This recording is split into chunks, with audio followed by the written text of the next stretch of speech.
Hello, Tony's Paranormal Tendency. Every once in a while, you walk through a cemetery and one marker stands out, stops you in your tracks.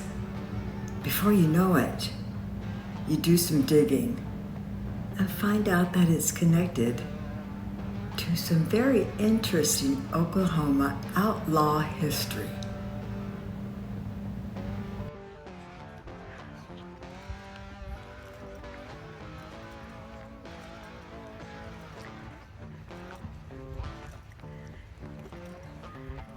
Now we're looking for the grave of the man who shot the man who killed Jesse James.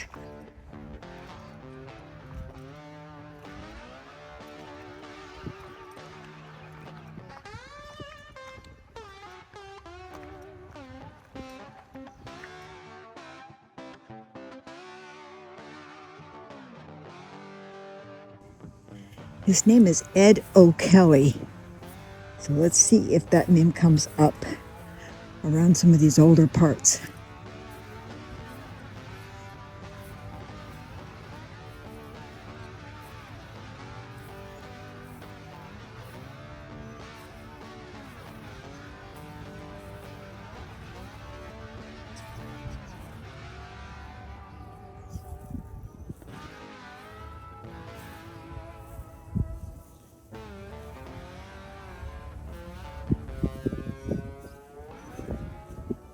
Oh wow, I think my husband found him.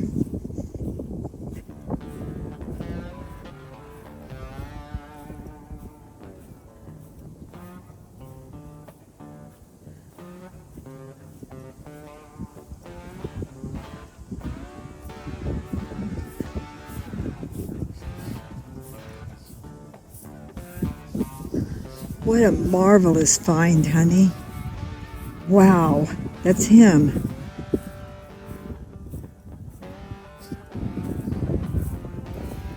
Oh, God, this is such a great find.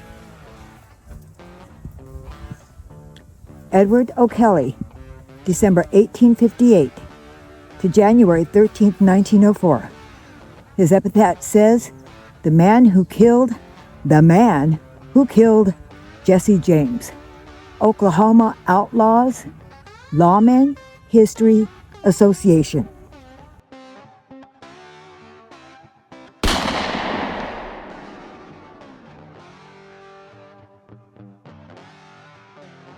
When Edward C. O'Kelly died in 1904, his body remained unclaimed for nearly 2 weeks. Rather than allowing him to be forgotten, local citizens stepped forward and saw that he was buried and remembered. They purchased a grave marker for the man who had shot Robert Ford, the man infamous for killing Jesse James.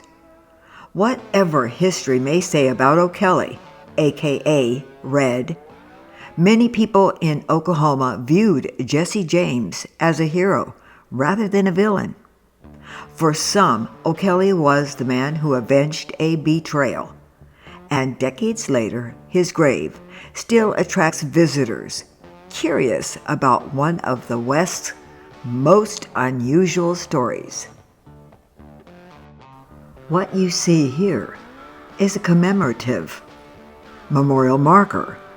It stands in Patton Cemetery in Bollinger County, Missouri. It was erected to honor Edward O'Kelly and preserve his history. The back of the monument is especially interesting.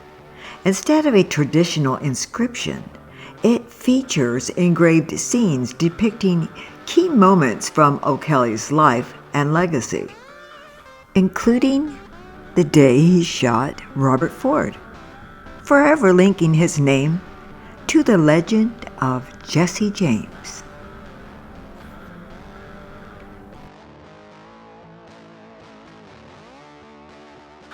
Place of death, Creede, Colorado.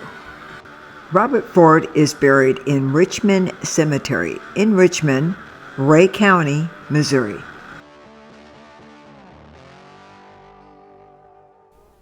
After serving his prison sentence for killing Robert Ford, Edward O'Kelly eventually left Colorado and made his way to Oklahoma, where he settled in Oklahoma City. For a time, it seemed he had left his notorious past behind him. But the story didn't end there. In a strange twist of history, O'Kelly's own life came to a violent end here in Oklahoma City. After an altercation with police officer Joseph G. Burnett, a struggle broke out and Burnett shot O'Kelly.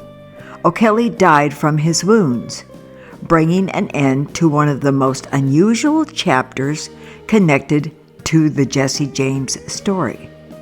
What makes this even more remarkable is that Joseph Burnett is buried here at Fairlawn Cemetery as well, not far from Edward O'Kelly's grave.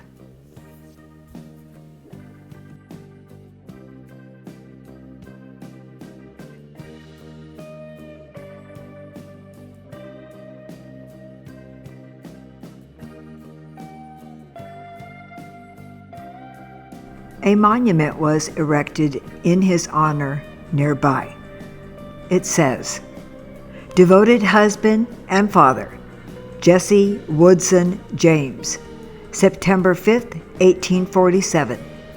Murdered April 3rd, 1882, by a traitor and coward whose name is not worthy to appear here." The Jameses were laid to rest at Mount Olivet Cemetery, Kearney, Clay County, Missouri. Every cemetery has a story. Sometimes it's hidden in plain sight, waiting for someone to make the connections. And when you do, history is no longer something you read about. It comes alive.